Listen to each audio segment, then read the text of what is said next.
ஓம் சாந்தி. 1/10/2025 காலை முரளி. ஓம் சாந்தி. பாப்தாதா மதுபன். பாபா சொல்றாங்க, இனிமையான குழந்தைகளே, தினமும் இரவு தங்களுடைய கணக்கை பாருங்கள். டைரி வச்சுக்கோங்க. தினக்குறிப்பு புத்தகம் வைத்தீர்கள் என்றால் நஷ்டம் ஏற்பட்டு விடக்கூடாது என்ற பயம் உங்களுக்கு இருக்கும். எதுக்கு பாபா வைக்க சொல்றாருன்னா, நம்ம டெய்லியுமே நைட்டு எவ்வளோ நேரம் பாபாவை நினைச்சோம் அப்படின்ட்டு நம்ம எழுதும் போது நமக்கு தெரியும் காலையிலேருந்து எவ்வளோ டைம் வேஸ்ட் ஆயிருக்குது, எவ்வளோ நேரம் நம்ம நினைச்சோமா இல்லையா, அட்லீஸ்ட் சுயமரியாதையிலாவது இருந்தோமா, பாபான்னு ஒருத்தர் இருக்கிறாரு, அவர் ஞாபகம் இருந்ததா அப்படின்ட்டு நம்ம நினைச்சோமா இல்லையான்றதை நம்மளால செக் பண்ண முடியும். செக் பண்ணும்போது தான் தெரியும். அப்புறம் இல்லைன்னா அப்படியே மாயா நம்மளை ஏமாத்திரும். கடைசியா நஷ்டம் நமக்கு தான். அந்த பயம் அப்பதான் இருக்கும்னு சொல்லி பார்க்க சொல்றாரு. இது நமக்காக தான் செய்ய சொல்றாரு. அதனாலதான் பாபா சொல்வாரு, உங்க மேல கருணை வைங்க, உங்க மேல கருணை வைங்க, அப்பதான் மற்றவங்க மேல கருணை வைக்க முடியும்ட்டு. அதனால சார்ட் ஃபர்ஸ்ட் நம்ம வைக்க சொல்றாரு. கேள்வி: கல்பத்தின் ஆரம்பத்தில் வரக்கூடிய பாக்கியசாலி குழந்தைகளுக்கு பாபாவினுடைய எந்த ஒரு விஷயம் உடனே தூண்டுதல் ஏற்படும்? கல்பத்துல ஆரம்பத்துலன்னா சத்தியுகத்துல முதல்ல வர பாக்கியசாலி குழந்தைகள் ஃபர்ஸ்ட்லயே வந்துருவாங்க, 9 லட்சம் பேர். அவங்களுக்கு எந்த ஒரு விஷயம் உடனே தூண்டுதல் ஏற்படும்? பதில்: பாபா தினம் தினம் நினைவிற்கான யுக்திகள் என்ன சொல்றாரோ அது பாக்கியசாலி குழந்தைகளுக்கு தான் டச் ஆகி கொண்டே இருக்கும். பாபா டெய்லி போய் இன்னைக்கு சார்ட் வைக்க சொல்றாரா, அப்புறம் இப்படி நினைங்க அப்படி நினைங்கன்னு சொல்றாருல, அதெல்லாம் உடனே படிச்ச உடனே நம்ம இப்படி எல்லாம் செய்யணும். ஏன்னா நம்ம மாயாட்ட மாட்டிட்டு இருக்கிறோம்னு நமக்கு தெரியும். மாயா யாரையுமே விடாது, மகாரதிகளை கூட விடாது. யார் ரொம்ப முயற்சி பண்றாங்களோ அவங்களதான் டார்ச்சர் பண்ணும். அதனால அவங்க பாபா சொல்ற யுக்தியை தான் ஃபாலோ பண்ணுவாங்க. அவங்க பாபா என்ன சொல்றாரு, அன்னைக்கு கூட சொன்னாரு, நீங்க மாடி மேல போயிட்டு வேலை வெட்டிக்கு போனாலும் சரி, மாடியில போய் தோட்டம் இருந்ததுன்னா தோட்டத்துல போய் தனியா கொஞ்ச நேரம் ஒரு மணி நேரம் நினைவு பண்ணுங்கன்னு சொன்னாரு. அந்த மாதிரி நமக்கு டைம் கிடைக்கும் போதெல்லாம் நினைவு பண்ணுங்க. ஏன்னா உங்களை மாயா அந்த மாதிரி புடிச்சு வச்சுக்குது இல்லையா, அதனால அந்த மாதிரி நீங்க தனியா போய் ஒரு மணி நேரம் நினைவு பண்ணுங்க அப்படிலாம் சொன்னாரு. அந்த மாதிரி பாக்கியசாலி குழந்தைகளுக்கு அது டச் ஆகிக்கிட்டே இருக்கும்ன்றாரு. அதை அவர்கள் உடன் நடைமுறையில் கொண்டு வருவார்கள். சரி, பாபா சொல்றாருன்னு உடனே அதை செய்வாங்க. இப்ப சார்ட் வைக்க சொல்றாருன்னு உடனே சார்ட் வைப்பாங்க. பாபா கூறுகின்றார், குழந்தைகளே, கொஞ்ச நேரம் தனிமையில் தோட்டத்தில் சென்று அமருங்கள். பாபாவோட இனிமையான விஷயங்களை பேசுங்கள் சொல்றாரு. பாபா இதுதான் சொல்றாரு, இன்னைக்குதான் சொல்லியிருக்காரு. தங்களுடைய சார்ட் வைத்தீர்கள் என்றால் முன்னேற்றம் ஏற்பட்டு கொண்டே இருக்கும்ட்டு சொல்றாரு. அதனால உங்களுக்கு டைம் இல்லை அப்படின்னா நீங்க தோட்டத்துக்கு போயிருங்க, கொஞ்ச நேரம் உட்காந்து பேசுங்க பாபா கூட. அப்புறம் சார்ட் வைங்க. சார்ட் வச்சுட்டே இருந்தீங்கன்னா முன்னேற்றம் ஏற்பட்டு கொண்டே இருக்கும்ன்றாரு. ஓம் சாந்தி. இராணுவத்தை முதலில் எச்சரிக்கப்படுகிறது. அட்டென்ஷன்ட்டு சொல்லுவாங்க இராணுவத்துல. தங்களை ஆத்மா என்று நிச்சயம் செய்து தந்தையை நினைவு செய்கிறீர்களா என்று பாபாவும் குழந்தைகளை இப்ப கேட்கிறாரு. அந்த இராணுவத்துல அதாவது அலர்ட்டா இருங்கன்னு சொல்லுவாங்க. அதாவது மற்ற நாடு போரிட போறாங்க அப்படின்ற மாதிரி பாபா நமக்கு மாயா வருதுன்னும் போது நமக்கு அலர்ட் பண்றாரு. பாபா மாயா வரப்போது குழந்தாய், என்னை நினைவு பண்ணு அப்படின்னு சொல்றாரு. அப்ப பாபா உங்களை ஆத்மான்னு நிச்சயம் பண்ணிட்டு என்னை நினைவு செய்றீங்களா அப்படின்ட்டு பாபாவும் நம்மளை எச்சரிக்கிறாரு. இந்த ஞானத்தை பாபா எந்த சமயத்தில் தான் கொடுக்க முடியும் என்று குழந்தைகளுக்கு புரிய வைக்கப்பட்டுள்ளது. இப்பதான் கொடுக்க முடியும். சங்கமயுகத்துலதான் நமக்கு நம்ம முன்னாடி எல்லாம் சொன்னா நம்ம கேட்க மாட்டோம். கரெக்டான டைம் வரும், அப்பதான் பாபா நமக்கு ஞானத்தை கொடுக்குறாரு. பாபா தான் படிப்பிக்கிறாரு. இப்ப இங்க சொல்லி கொடுக்கறது ஏதோ ஒரு மனுஷன் எல்லாம் கிடையாது. இங்க கடவுளே நமக்கு சொல்லி கொடுக்குறாரு. பகவானுடைய மகா வாக்கியம் அல்லவா முக்கியமான விஷயம் பகவான் யார் என்பதாகும். படிப்பிப்பது யார், இந்த விஷயம் முதலில் புரிந்து கொள்ள மற்றும் நிச்சயம் செய்ய வேண்டியிருக்கிறது. முக்கியமான விஷயம் கடவுள் யாரு, அப்புறம் இங்க சொல்லி கொடுக்கறது யாரு, இதை புரிஞ்சுக்கணும். புரிஞ்சுக்கிட்டாதான் அந்த நம்பிக்கை வரும், அப்புறம் ஃபாலோ பண்ணுவாங்க. இதுலதான் நிச்சயம் செய்ய வேண்டியிருக்கின்றார். பிறகு அதீந்திரிய சுகத்திலும் இருக்க வேண்டும். அப்புறம் ஆத்மான்னு புரிஞ்சுட்டு பரமாத்மா நினைக்கும் போது உடல் உணர்வு இல்லாம இருக்கும்போது அந்த இந்திரியங்களுக்கு அப்பாற்பட்ட அந்த சுகம் அந்த கோப கோபியரை கேளுங்கன்னு சொல்லுவாங்க. அந்த புல்லாங்குழல் இசைக்கு மயங்கி அப்படியே நிப்பாங்க. அவங்க உடம்பையும் மறந்துடுவாங்க, எந்த வேலையை வெட்டி எல்லாத்தையும் மறந்து புல்லாங்குழல், அதாவது அந்த கிருஷ்ணருடைய புல்லாங்குழலை கேட்டுன்னு அப்படியே மயங்கி போய் நிப்பாங்க. அது இதுதான். இந்த முரளியை கேட்க கேட்க நம்ம எல்லாத்தையும் மறந்து போய் உட்கார்றோம் இல்லையா. அந்த முரளியை கேட்கும்போது நமக்கு உடல் உணர்வே போயிடுது. அதீந்திரிய சுகத்துல நம்ம இருக்கணும்ன்றார். நமக்கு எல்லையற்ற பாபா கிடைத்திருக்கிறார், நமக்கு கடவுளை கிடைச்சிட்டாரு என்ற குஷி ஆத்மாவுக்கு அதிகம் இருக்க வேண்டும்ன்றாரு. பாபா கல்பத்தில் ஒரே ஒரு முறைதான் ஆஸ்தி கொடுப்பதற்காக சந்திக்கிறார் நம்மள. எந்த ஆஸ்தி? 5000 ஆண்டுகளுக்கு முன் போல உலக ராஜ்யத்தின் ஆஸ்தியா கொடுக்கிறார். ஆஸ்தினா சும்மாலாம் கிடையாது. ஏதோ ஒரு வீடு கொடுத்தேன், ஒரு வாட்ச் கொடுத்தேன், ஒரு வீடு, அது கிடையாது. எல்லைக்குட்பட்ட ஆஸ்தி கிடையாது. எல்லைக்கு அப்பாற்பட்ட ஆஸ்தியை கொடுக்க கடவுள் வந்திருக்காரு. அல்லாஹ் வந்திருக்காரு, ஆஸ்தி கொடுக்குறாரு. கிறிஸ்துமஸ் தாத்தா கையில கிஃப்ட் எடுத்துன்னு வந்தாருன்றாங்களே, அது இவருதான், கடவுளே தான் நமக்கு உலக ராஜ்யத்தின் ஆஸ்தியா கொடுக்குறாரு. பெரிய ஆஸ்தி இல்லையா அது. எப்பேற்பட்ட ஆசையை கொடுக்க வந்திருக்காரு. பாபா வந்திருக்கிறார் என்ற உறுதியான நம்பிக்கை இருக்கிறது எல்லாருக்கும்ன்றாரு. மீண்டும் சகஜ ராஜயோகத்தை கற்றுக் கொடுக்கிறாரு. கற்றுக் கொடுக்க வேண்டி இருக்கிறது. பாபா தான் வந்து சொல்லி கொடுக்கணும், வேற வழி இல்லை. எல்லாம் உலகத்தையே மாற்றணும். சாதாரணமான குழந்தைகளுக்கு எதையும் கற்றுக் கொடுக்கப்படுவதில்லை. தானாகவே வாயிலிருந்து தாய் தந்தை என்ற வார்த்தை வருகிறது. ஏனென்றால் வார்த்தைகளை கேட்கறாங்க அல்லவா. இப்ப சாதாரணமா குழந்தைங்க இருக்காங்கன்னா இது அம்மா அப்பான்னு சொல்ல வேணாம், அவங்க தானாவே எல்லாமே தெரியுது இல்லையா. இவர் ஆன்மீக தந்தை ஆவார். நமக்கு இவர் ஆன்மீக அப்பா. ஆத்மாவுக்கு உள்ளார்ந்த மறைமுகமான போதை கூட இருக்குது. ஆத்மா தான் இப்ப படிக்கணும். பரம்பிதா பரமாத்மா ஞான கடலே ஆவார். அவர் ஒன்றும் படித்ததெல்லாம் இல்லை. அவர் ஏற்கனவே அவர் ஞான கடல். அவரு கடல் வந்து போய் எங்கேயும் வந்து தண்ணி கேட்கணும்னு அவசியம் இல்லை. கடல் கிட்ட தானே தண்ணி இருக்கு, நிறைய தண்ணி, எல்லா தண்ணியும் அங்கதான் வந்து கலக்குது இல்லையா. கடல் போய் எங்கேயும் தண்ணியை கேட்கணும்னு அவசியம் இல்லை. அந்த மாதிரி கடவுளே ஞான கடலா இருக்கிறார். அவர் போய் ஞானத்தை யார்கிட்டையும் படிக்கணும்னு அவசியம் இல்லை. அவர் ஒன்றும் எங்கேயும் படிச்சது இல்லை. அவரிடத்தில் ஞானம் இருக்கவே இருக்கிறது. எதனுடைய ஞானம் இருக்கிறதுனா இதையும் உங்களுடைய ஆத்மா தான் இப்ப புரிஞ்சிருக்குது. அவர்கிட்ட பாபாவினிடத்தில் முழு உலகத்தின் முதலிடை கடைசி ஞானம் இருக்கிறதுன்ட்டு பாபா சொல்றாரு. அவர்கிட்ட என்ன ஞானம் இருக்கு? அறிவு இருக்கு, அறிவு இருக்குன்னு நமக்கு உனக்கு அறிவு இருக்கான்னு கேட்பாங்கல்ல. கடவுள்கிட்ட எல்லா அறிவும் இருக்கு. என்ன மாதிரியான அறிவு இருக்குன்னா, இந்த உலகம் எப்படி தோன்றுச்சு, இந்த உலகத்துல என்னென்ன கல்பமா என்ன நடக்குது, உலகத்துல என்னென்ன யுகம் கடந்து போயிருக்கு, எல்லாம் மறுபிறவி எடுத்து யார் யார் எத்தனை பிறவி எடுக்கிறாங்க, வந்தவங்களாம் எப்படி நடிக்கிறாங்க, இந்த விஷயம்லாம் நமக்கு தெரியுமா? போன பிறவில என்ன நடந்துன்னு கேட்டாலே நமக்கு தெரியாது. ஆனா கடவுள் ஃபர்ஸ்ட் பிறவில இருந்து நீ இப்படிதான் இருந்தான்னு சொல்றாரு. அப்ப அவருக்கு அந்த ஞானம்லாம் இருக்குது. அந்த ஞானம் முதல் இடைக்கடை ஞானம் தான் அவருக்கு இருக்குது. ஒரு தர்மத்தின் ஸ்தாபனை மற்றும் அநேக தர்மங்களின் விநாசம் எப்படி ஆகின்றது போன்ற அனைத்தையும் தெரிந்திருக்கிறாரு. அவருக்கு எல்லாமே தெரியும், நமக்கு தெரியாது. எப்படி அவர் நம்மலாம் நினைச்சு கூட பார்க்க முடியாது இதெல்லாம் எப்படி செய்வாருன்ட்டு. ஆனா அதை செஞ்சு காட்டுறாரு. டிராமா படி எல்லாம் நடக்க போகுது.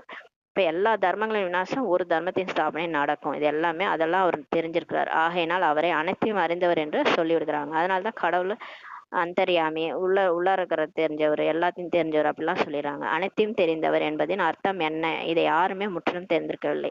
அனைத்தையும் தெரிந்தவர்னா நம்ம மனசுல இருக்கிறதுலாம் அவருக்கு தெரியும்னு நினைச்சுக்கிறாங்க. அப்படி கிடையாது. அனைத்தையும் தெரிந்தவர்னா இப்ப நாளைக்கு என்ன நடக்க போகுது, அடுத்த வருஷம் என்ன நடக்க போகுது, அதெல்லாம் அவருக்கு தெரியும். நமக்கு தெரியுமா? தெரியாது.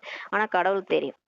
உலகம் எப்ப அழிய போகுது, அடுத்த உலகம் எப்ப வரப்போகுது, எல்லாமே அவருக்கு தெரியும். இப்போது குழந்தைகளாகி உங்களுக்கு பாபா வந்து புரிய வைத்திருக்கின்றார். மனிதர்களாக இருந்து கொண்டு படைப்பினுடைய முதலிடை கால அளவு வரலாறு திரும்பவும் நடப்பது போன்றவற்றை தெரிந்து கொள்ளவில்லை என்றால் என்னவென்று சொல்வது என்று ஸ்லோகனையும் கண்டிப்பாக இப்ப எழுதுங்கன்றாரு பாபா. இப்ப நமக்கு என்ன சொல்றாருன்னா, நீங்க வந்து சும்மா வாழ்ந்துட்டு இருக்கீங்களே, நம்ம வந்தோம் பிறந்தோம் செத்தோன்ட்டு வாழ்ந்துட்டு இருக்கீங்களே, மனுஷனா பிறந்துட்டு மனுஷனுடைய எப்படி வந்தோம், எங்க போறோம், இதெல்லாம் தெரிஞ்சுக்காம என்ன இது ஒரு வாழ்க்கை அப்படின்னு ஒரு ஸ்லோகனை எழுதி போடுங்க.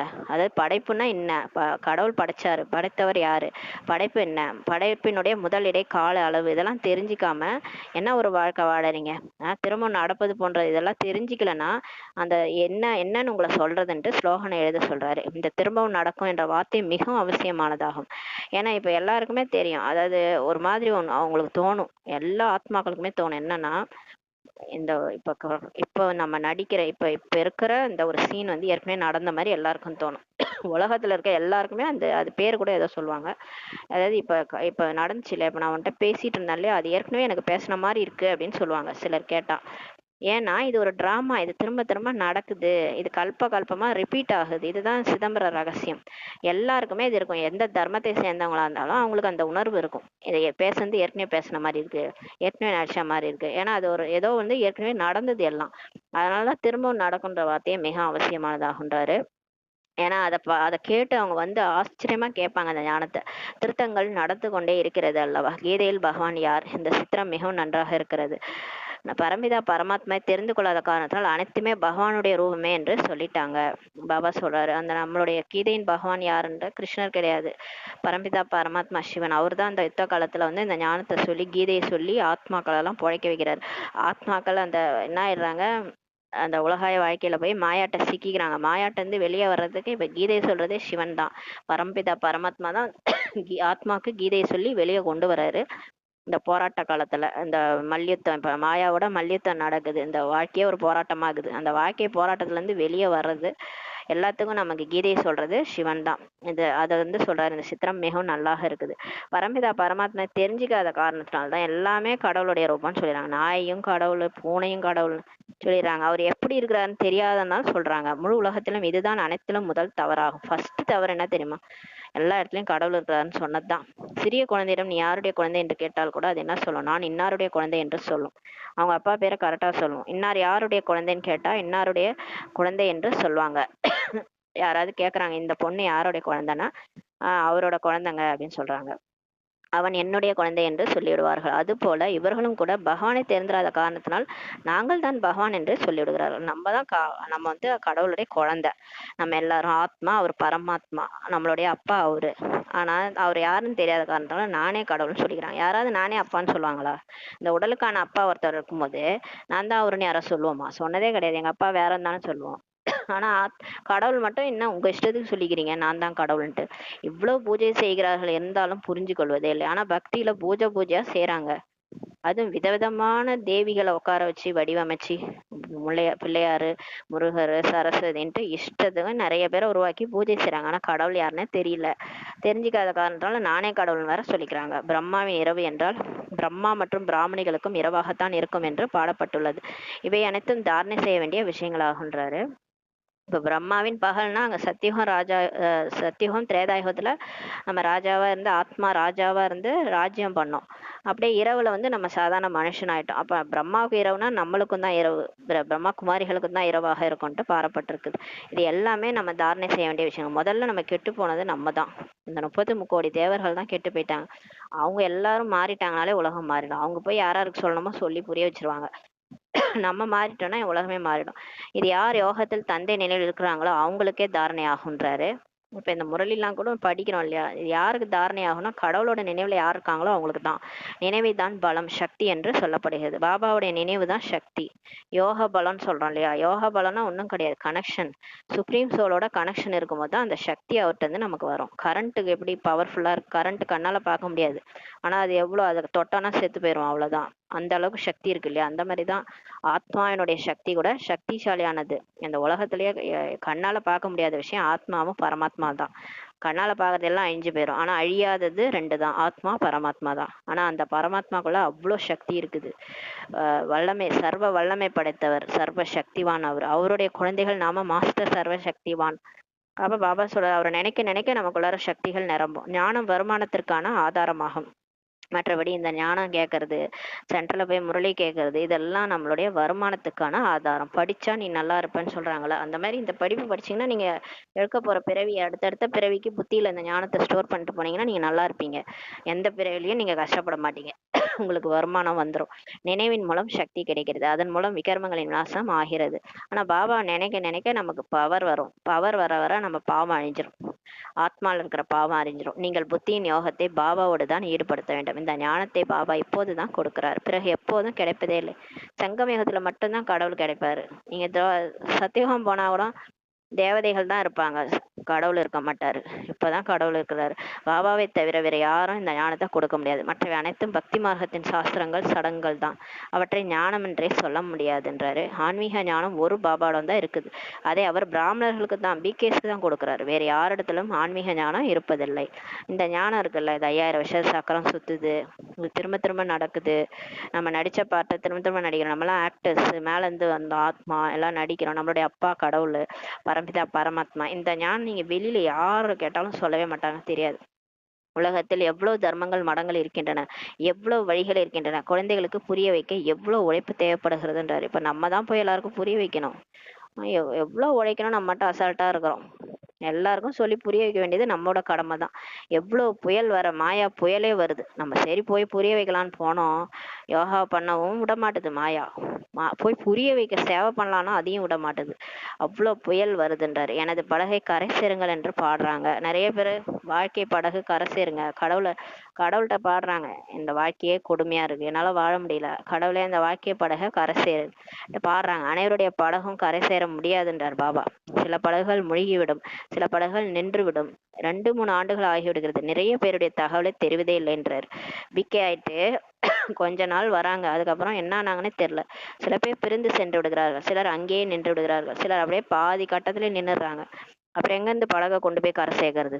பாதியில நான் வரமாட்டேன், பிகே ஆக மாட்டேன், பின்னாடி போயிடுறேன்ட்டு போனா அவங்க படகுலாம் எப்படி கரை சேர்க்கும்? எல்லாருடைய படகும் கரை சேராதுன்றாரு. யார் பாபா நம்பி அவர்கிட்ட படகை கொடுத்தோமோ அவங்க படகுதான் கரை சேரும். இதில் அதிக முயற்சி இருக்கிறது. செயற்கையான யோகா முறை எவ்வளோ இப்போ வந்துருச்சு. எத்தனை யோகா ஆசிரமங்கள் தான் இருக்கின்றன. எதுவும் ஆன்மீக யோகா ஆசிரமமாக இருக்க முடியாது. ஆனால் இங்கே பாபா சொல்லி கொடுக்குற ராஜ யோகம் எங்கேயும் கற்றுக் கொடுக்க மாட்டாங்க. பாபா தான் வந்து ஆத்மாக்களுக்கு ஆன்மீக யோகத்தை கற்றுக் கொடுக்குறாரு. இது மிகவும் சகஜமான யோகம் என்று பாபா சொல்றாரு. நமக்கு அங்கெல்லாம் யோகா சொல்லி கொடுத்தாங்க, எங்கெங்கேயோ போனோம் இல்லையா? என்ன சொல்லி கொடுத்தாங்க? கையை காலை அசைக்க சொன்னாங்க, மூச்சு பயிற்சி பண்ண சொன்னாங்க. அப்படியே நீங்க நெற்றி புறத்தையே கவனிங்கன்னா நம்ம கவனிச்சு கவனிச்சு தூங்கிட்டு இருப்போம். ஆனா இங்க பாபா நமக்கு எவ்வளவு சூப்பரா சொல்லிக்கிறாரு. நீ தான் ஆத்மா, நீங்க இருந்து பறந்து போ, சுற்றும் லோகத்துக்கு போ, நான் இருக்கேன், வா என் கூட வா, என்னை கட்டி புடின்றாரு. அப்படியே நம்ம அந்த அந்த ஒரு அப்படியே அந்த சூட்சும் லோகத்தினுடைய அனுபவம் நம்ம செய்யறோம். பாபா இருக்கிறாரு, பாபா கூட நம்ம வந்து அனுபவம் செய்யறோம். எவ்வளவு சக்தி நமக்கு கிடைக்குது. அப்படியே வா, புள்ளியா வான்றாரு. பரந்தாம போறோம். அப்படியே பரந்தாமத்துல அந்த செந்நிறமான உலகத்துல பாபா இருக்காரு, புள்ளியா இருக்காரு, ஜொலிச்சிட்டு இருக்காரு. அங்க நான் எவ்வளவு சக்தி அடையறேன். எவ்வளவு மனசு ரிலாக்ஸ் ஆகுது. மனசு புத்திக்கும் அவ்வளோ ரிலாக்ஸேஷன் கிடைக்குது. இதுதான் ராஜயோகம். இது சிவனே வந்து சொல்லி கொடுக்குற ராஜயோகம். மனசு புத்தியே அதாவது உடலுக்கான பயிற்சி செய்யறோம், ஆனா மனசுக்கான பயிற்சி யாருமே கொடுக்கறது இல்ல. அததான் கடவுளே வந்து சொல்லி கொடுக்குறாரு. மனசு சரியில்லைன்னா உடம்பும் கெட்டு போயிடும். உடம்பு சரியில்லைன்னா கூட நம்ம வந்து ஆத்மா சக்திசாலியா இருந்தா உடம்ப சரி பண்ணி நம்ம சேவை செய்ய முடியும், வேலை செய்ய முடியும். ஆனா மனசே சரியில்லைன்னா உடம்பும் படுத்துறோம், மனசும் படுத்துறோம். மனசுக்கு தான் சக்தி கொடுக்குறாரு. ஆத்மால தான் மனசு இருக்கு இல்லையா? ஆத்மால இருக்கிற மனசுக்கு தான் கடவுள் வந்து பாடம் எடுக்கிறாரு. பாடம் எடுத்து ஆத்மாவுக்கு தான் பாடம் எடுக்கிறாரு. ஆத்மாவுக்கு தான் அந்த மனசு புத்திக்கான ட்ரில் கொடுக்குறாரு, பயிற்சி கொடுக்குறாரு, எக்ஸசைஸ் கொடுக்குறாரு. அதுதான் ராஜயோகம். அதை கற்றுக் கொடுத்து தான் மாத்துறாரு, எல்லா ஆத்மாவையும் மாத்துறாரு. இது போல ஈஸியான யோகம் எதுவுமே கிடையாது. என் கூட சிவன் இருக்கிறாரு, நான் ஆத்மா புள்ளியா இருக்கேன், என் நெற்றி பூர்வத்துல சிவன் இருக்கிறாரு, அவரும் இருக்கிறாரு, நானும் சிவசக்தி இணைந்த சுரூபமா இருக்கிறோன்ட்டு சேவை செய்ய வைக்கிறாரு, நம்ம வேலை செய்ய வைக்கிறாரு, சகஜமா அவரை நினைக்க வைக்கிறாரு. அதாவது நான் நாயகனா அவரை நினைக்கிறது, நாயகியா நம்மள நினைக்கிறது, இதெல்லாம் எங்கேயுமே சொல்லி கொடுக்க மாட்டாங்க. இது ஈஸியா நம்ம நினைச்சிட்டு போயிடறோம் இல்லையா? மற்ற இடத்துலலாம் யோகா பண்றேன் தூக்கம் தான் வரும், தூங்கிடுவோம். இங்க வந்து ஈஸியான யோகா நம்ம சொல்லி கொடுக்குறாரு. ஆத்மா தான் சரீரத்தில் வந்து நடிப்பை நடிக்கிறது. இப்ப ஆத்மா வருது வந்து உடல் ஒன்றை எடுத்து நடிக்குது. அதிகபட்சம் 84 பிறவிகள் ஆத்மா நடிக்க முடியுன்றாரு. மற்றபடி குறைந்து கொண்டே செல்லும். அதோடைய ஆயுள் வந்து ஆத்மாவுடைய சக்தி குறையும், பவர் வந்து குறைஞ்சிட்டே போகும். அது பவர் ரொம்ப கம்மியாயிடுச்சுன்னா அது வந்து திரும்ப ஞானம் ஞானம் கிடைச்சாதான் அதுக்கு பவர் ஏறும். பாபா நினைச்சாதான் பவர் ஏறும். எப்படி நம்ம செல்போன்ல சார்ஜ் குறைஞ்சிச்சுன்னா போய் சார்ஜ் போட்டாதான் அது ஏறுது இல்லையா? அது மாதிரி கடைசி பிறவில பரமாத்மாவுடைய கனெக்ஷன், சுப்ரீம் சோலோடைய பவர் ஹவுஸோட கனெக்ஷன் இருந்தால் தான் ஆத்மாக்கு சார்ஜ் ஏறும். ஆனால் ஆத்மாக்கு சார்ஜே கிடைக்காது. அவர் யாருன்னு தெரிஞ்சாதானே சார்ஜ் ஏறும். தப்பு தப்பா யாரையோ நினைச்சிட்டு இருந்தா எப்படி சார்ஜ் ஏறும்? பக்தியில இஷ்டத்துக்கும் யார் யாரையோன்னு நினைச்சிட்டு கடவுள்னு நினைச்சிட்டு வழிபடுறோம். அங்கெல்லாம் சார்ஜே ஏறாது. இங்க கடவுளை நினைச்சாதான் கனெக்ஷன் ஏற்பட்டு நமக்கு வந்து சார்ஜ் ஏறும். புள்ளியா நினைச்சு புள்ளியா நினைங்கன்னு அதனால தான் சொல்றாரு. நான் ஒரு புள்ளி, இந்த உடலே கிடையாது, நான் உயிர், நான் புள்ளியா இருக்கேன். உயிரை கண்ணால பார்க்க முடியாது, உயிர் போயிடுச்சுன்னு சொல்றாங்க. கண்ணால பாக்குறீங்களா? அந்த உயிர் எப்படி இருக்கு? புள்ளியா இருக்குன்றாரு. ஸ்டார் மாதிரி இருக்கு, வானத்துல இருக்கிற நட்சத்திரம் மாதிரி இருக்கு, ஆனா கண்ணுக்கு தெரியாது. அது மாதிரிதான் நானும் இருக்கேன். உயிரோட அப்பா பரம்பிதா பரமாத்மா புள்ளியா இருக்கிறாரு. அப்புறம் புள்ளியா நினைச்சாதான் உங்களுக்கு கனெக்ஷன் ஏறி சார்ஜ் ஏறும், இல்லைன்னா சார்ஜ் ஏறாது. நீங்க கொண்டு போய் சுவிட்ச் போடாம நீங்க சார்ஜர்ல வந்து கொடுத்தீங்கன்னா போனை சார்ஜே ஏறாது. எத்தனை மணி நேரம் ஏத்தினாலும் ஏறாது சுவிட்ச் போடாம.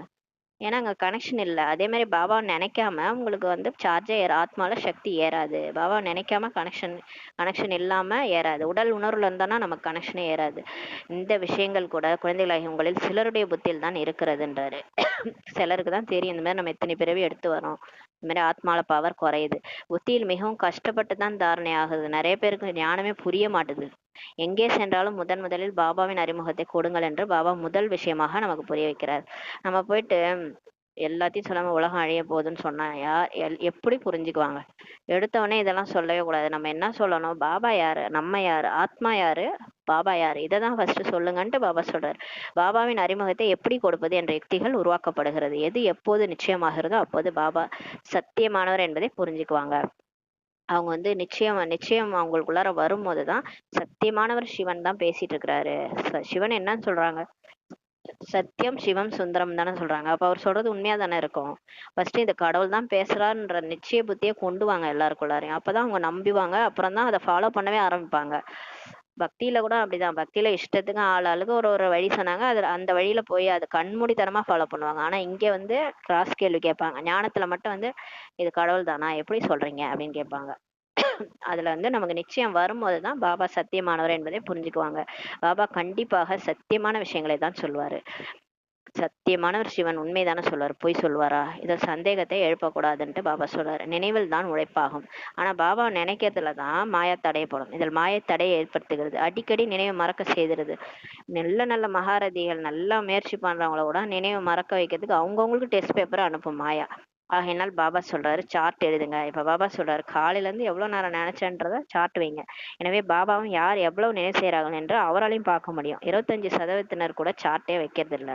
பாபா சொல்றாரு யாருமே சார்ட் வைக்கிறது இல்லையா? பிகேசி சொல்றாரு பாருங்க, உண்மையை சொல்றாரு. உண்மைதானே சொல்வாரு சிவன். 25% கூட வைக்கிறது இல்ல. நாங்கள் முழு நாளும் நினைவில் இருக்கிறோம் என்று சிலர் சொல்றாங்க. இது மிகவும் கஷ்டம்ட்டு பாபா சொல்றாரு. கண்டிப்பா, ஏன்னா மகாத்மாவுடைய பேட்டரி வந்து பாத்தீங்கன்னா மெதுவா தான் சார்ஜ் ஆகும். ஒரேடியா நான் அப்படியே எப்பயுமே பாபாவை நினைக்கிறேன் அப்படின்லாம் கண்டிப்பா முடியாது. ஏன்னா நடுவுல மாயா வந்து தடையை ஏற்படுத்தும். நமக்கு புத்தி அங்கங்க அலைப்பாயுது. ஒரேடியா பாபாவே நினைக்க முடியாது. பரந்தாமத்துல நீங்க ஒரு 1/4 மணி நேரம் இருந்தாலே பெரிய விஷயம். உடனே புத்தி கீழே இறங்கும். அப்புறம் எப்படி நான் பாபா நினைவிலே இருக்கிறேன்னு சொல்ல முடியும்? முழு இரவும் பகலும் பாந்தேலிகள் தான். குடும்ப கட்டுப்பாட்டில் இருக்கும் பெண்கள் தான் அடி வாங்குபவர்கள். வேண்டுமானால் சிவபாபா இந்த சம்பந்தப்பட்டவர்களிடம் எப்போது விடுபடுவோம் என்ற நினைவில் இருக்கலாம். சிலர் ரொம்ப கொடுமை அனுபவிக்கிறவங்க, வீட்டுல இருந்துட்டு அடி வாங்கிட்டு இருக்கிறவங்க வேணா என்ன நினைக்கலாம். ஆனா வந்து எல்லாரும் என்ன நினைக்கலன்னு சொல்றாரு பாபா. கொடுமையில இருக்கிறவங்க தான் கண்டிப்பா கடவுள் நினைவு வரும் அவங்களுக்கு. பிக்கேவா இருக்கிறவங்க, அது பிக்கேவா இருந்துட்டு சென்டருக்கு போகாத, இங்க போகாத, அங்க போகாத, இப்படி பண்ணுவியா, நினைப்பியா, கடவுள் அங்க போகக்கூடாது அப்படின்ட்டு அந்த கட்டுப்பாட்டு பண்றவங்களுக்கு தான் அதிகமா அதாவது எதை தடை விதிக்கிறாங்களோ அது மேலதான் ஈர்ப்பு போகும்ல. அந்த மாதிரி என்ன நினைக்கிறாங்கன்றாரு. அவங்க வேணா என்ன நினைக்கலாம். ஆனா மற்றபடி ஃப்ரீ பேர்ட்ஸ்லாம் நினைக்கவே முடியாது. ஃப்ரீ பேர்ட்ஸ் ஃப்ரீயா சுத்திட்டு இருக்காங்க. அவங்களாம் எங்க இருந்து நினைக்க போறாங்க கடவுளை? ஒருவேளை யாராவது அதிகம் நினைவில் இருக்கிறார்கள் என்றால் சார்ட் அனுப்பி வைக்கட்டும்ன்றாரு.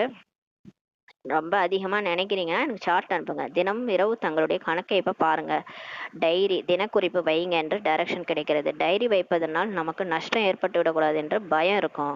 நம்ம டெய்லி பார்க்கும்போது தான் நமக்கு தெரியும் நம்மள மாயா எப்படி எப்படிலாம் கடத்திட்டு போயிருக்குன்ட்டு.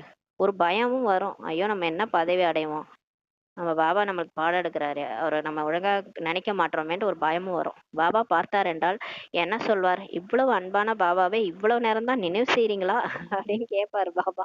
சார்ட்டை பார்த்துட்டு கேட்பாரு. நம்மளே வைக்கும்போது தெரியும். ஒரு 1 மணி நேரம் 2 மணி நேரம் வச்சோன்னா இவ்வளோ அன்பான பாபாவை இவ்வளோ நேரம் தான் டெய்லி நினைக்கிறீங்களா 24 மணி நேரத்துல அப்படின்னு பாபா கேட்கும்போது நமக்கே அசிங்கம் வரும். லௌகீக தந்தையை மனைவியை நீங்க நினைவு செய்றீங்க. ஆனா பாருங்க இந்த உடல் உணர்வுல கூட இருக்கிறவங்க, பிள்ளைங்க, மனைவி, கணவன்லாம் எந்த நேரமும் நினைச்சிட்டு இருக்கிறோம். போனவங்கள காணோம், அவங்கள காணோம், இவங்கள காணோம். கடவுளை எங்கேயாவது காணோம்னு தேடுறோமா? அவரை நினைக்கவே மாட்டோம். கூட இருக்கிறவங்களே தான் நினைச்சிட்டு இருப்போம். என்னை இவ்வளவு கொஞ்ச நேரம் தான் நினைவு செய்றீங்களா கேக்குறாரு பாபா. பாபா கேக்குறாரு, இப்பேற்பட்ட ராஜ்யத்தை கொடுத்து ஃபர்ஸ்ட் பிறவில ராஜ்யம் கொடுத்தேன் நானு. அப்படியே இறங்கி இறங்கி கழுதை தெரிஞ்சு கட்ட வாங்கி இங்க வந்து நிக்கிறீங்க. கடைசி பிரிவுல இவங்கெல்லாம் பெர்மனன்ட் கூட கிடையாது, அவங்கள நினைச்சிட்டு இருக்கிறீங்க. டெம்பரரியா இருக்கிறவங்களாம் நினைச்சிட்டு இருக்கிறீங்க. ஆனா என்ன நினைக்கிறதுக்கு உங்களுக்கு முடியாதா அப்படின்னு கேக்குறாரு. சார்ட் எழுதினீர்கள் என்றால் தானாகவே வெக்கம் வரும்ன்றாரு. கண்டிப்பா வரும். நம்மளே இப்ப எழுதணும்னா நமக்கு வெக்கம் கண்டிப்பா வரும். இந்த நிலையில் நான் என்ன பதவி அடைய முடியும்? நான் பதவி அடைய முடியாது. ஆகையினால் தான் பாபா சார்ட்டின் மீது அழுத்தம் கொடுக்குறாரு. இப்ப பாபா சார்ட் வைங்கன்ட்டு நமக்கு இன்னைக்கு இன்னைக்கு ஸ்ரீமத்து இதான். இன்னைக்கு ஸ்ரீமத்து சார்ட் வைங்க. பாபா மற்றும் 84 பிரிவுகளின் சக்கரத்தை நினைவு செய்தீர்கள் என்றால் சக்கரவர்த்தி ராஜாவாக ஆகிறீங்க. சுயதர்சன சக்கரம் சுத்துங்க, பாபாவை நினைங்க, நீங்க ராஜா ஆயிடுங்க. மாயா எதுவுமே உங்களை பண்ண முடியாது. மாயா கழுத்தறுக்கப்பட்டுரும். அப்புறம் உங்க ராஜ்யம் தான். தங்களுக்கு சமமாக மாற்றினீர்கள் என்றால் தான் பிரஜைகளின் மீது ராஜ்யம் செய்வீங்கன்றாரு. இப்ப நீங்க மாறணும், உங்க கூட இருக்கிறவங்களையும் மாத்தணும்ன்றாரு. எல்லாரையும் மாத்தினாதான் நீங்க அங்க போய் அவங்க ராஜ்யம் பண்ணுவீங்க, இல்லைன்னா வேஸ்ட்ன்றாரு. அப்புறம் நீங்க பிரஜை ஆயிடுவீங்க. இது நரனிலிருந்து நாராயணனாக ஆவதற்கான ராஜயோகமாகும். இதுதான் குறிக்கோளாகும். நமக்கு பெரிய குறிக்கோள் இருக்கு. அந்த அந்த அந்த ஸ்கூலுக்கு போறாங்க, காலேஜுக்கு போறாங்க, டாக்டர் ஆக போறேன், இன்ஜினியர் ஆக போறேன், குறிக்கோள் இருக்கு இல்லையா? அத மாதிரி இங்க வேர்ல்டு யூனிவர்சிட்டி இங்க ஆசிரியரே வந்து இறைவன் தான். எதுக்கு வந்துக்கிறாருன்னா மனுஷனெல்லாம் தேவதையாக்க வந்திருக்கிறாரு. இதான் நம்மளுடைய குறிக்கோள். பாபா சொல்றாரு உனக்கு ஏம் ஆப்ஜெக்ட் இருக்கு, நீ என்னவாக போற? தேவதையா ஆக போறன்னு கடவுளே சொல்றாரு. அப்ப நமக்கு அதான் குறிக்கோள். எப்படி ஆத்மாவை பார்க்க முடியாது புரிந்து கொள்ளப்படுகிறதோ அது போல இவருக்குள் கூட ஆத்மா இருக்கிறது. இப்போ உயிர் போயிடுச்சுன்றாங்க, உயிரை பார்க்க முடியுதா? புரிஞ்சுக்க முடியும். அந்த உடல்ல உயிர் இம்மா நேரம் இருந்தது, பேசிட்டு இருந்தது, நம்ம கூட தான் இருந்தது, திடீர்னு இன்னைக்கு போயிடுச்சு. அழுகுறாங்கல்ல, ஐயோ நேத்து இருந்தாங்களே இன்னைக்கு போயிட்டாங்களே. உயிர் போயிடுச்சு, உயிரை கண்ணால பார்க்க முடியாது. அது மாதிரிதான் அந்த பிரம்மா பாபா உடல் உள்ளார ஆத்மா இருக்கு, உயிர் இருக்குது, கண்ணால பார்க்க முடியல. அதுதான் சிவபாபாவும் உயிர், அவரும் இருக்கிறாரு பரமாத்மா, ஆத்மாவும் இவர் கூட தான் இருக்கிறார். இது கூட புரிந்து கொள்ளப்படுகிறது. இந்த லட்சுமி நாராயணுடைய ராஜ்யம் கண்டிப்பாக இருக்கும்ட்டு பாபா சொல்றாரு. இவர்கள் அனைவரையும் விட அதிக முயற்சி செய்திருக்கிறாங்க, ஆகையினால் தான் பட்டம் பதவியே அடைந்திருக்கிறாங்க. இந்த லட்சுமி நாராயணன் சும்மா கிடையாது, 108 பேரு எல்லாம் பாபாக்காக அவ்வளோ உழைச்சிருக்கிறாங்க. சங்கமேகத்துல அவ்வளோ ஞானத்தை படிச்சு எல்லாருக்கும் புரிய வச்சு உலகத்தையே மாத்திருக்கிறாங்க. அதனாலதான் அவ்வளோ பதவி அடைஞ்சிருக்காங்க. கண்டிப்பாக இவர்களுடைய பிரஜைகள் அதிகம் இருப்பாங்க, லட்சுமி நாராயணுடைய பிரஜைகள் கூட அதிகம் இருப்பாங்க. உயர்ந்தாலும் உயர்ந்த பதவியை அடைந்திருக்கிறாங்க. கண்டிப்பாக அதிகம் யோகத்தில் ஈடுபட்டிருப்பார்கள், ஆகையினால் தான் மதிப்புடன் தேர்ச்சி பெற்றிருக்கிறாங்கன்ட்டு பாபா சொல்றார். இந்த லட்சுமி நாராயணன் அவங்க பாசித்தானர் ஆயிருக்கிறாங்க 8 பேர். அப்ப அவங்க உலகத்தையே மாத்திருக்கிறாங்க, உலகத்துல எல்லாரையும் மாற்றிருக்கிறாங்க, உயர்ந்த பதவி அடைஞ்சிருக்கிறாங்க. அதனால அதிகமா யோகத்துல ஈடுபட்டிருப்பாங்க. அதனாலதான் அவங்க பாசித்தானர் ஆயிருக்காங்க. பாபாவே நினைச்சிருப்பாங்க நம்மால் ஏன் அது போல ஈடுபட முடியவில்லை என்ற காரணத்தையும் இப்ப கண்டறிய வேண்டும். இப்ப நம்ம யோசிக்கணும், இந்த 108 பேர் இப்படி பாஸ் ஆகி போயிருக்காங்களே, அப்ப நம்மளால ஏன் முடியல, நம்ம ஏன் அந்த மாதிரி ஈடுபடுறதுலன்ட்டு இப்ப யோசிக்கணும். தொழில் போன்ற பிரச்சனைகளில் புத்தி அதிகம் போயிடுது. இப்ப என்ன பிரச்சனைனா, வேலைக்கு போறதுதான் பிரச்சனை. வேலைக்கு போறதுனால நிறைய பிரச்சனையில மாட்டிக்கணும். அதுல இருந்து நேரத்தை ஒதுக்கி இந்த பக்கம் அதிகம் கவனம் கொடுக்கணும். இப்ப நீங்க அட்டென்ஷன் பாபா கிட்ட கொடுக்கணும். கொஞ்ச நேரம் ஒதுக்கி தோட்டத்தில் தனிமையில் அமரணும். பெண்கள் செல்ல முடியாது, அவர்கள் வீட்டை பராமரிக்க வேண்டும். ஆண்களுக்கு இது ஈஸி, பிரதர்ஸ் ஈஸியா போயிட்டு தோட்டத்துல உட்காந்து நினைக்கலாம்.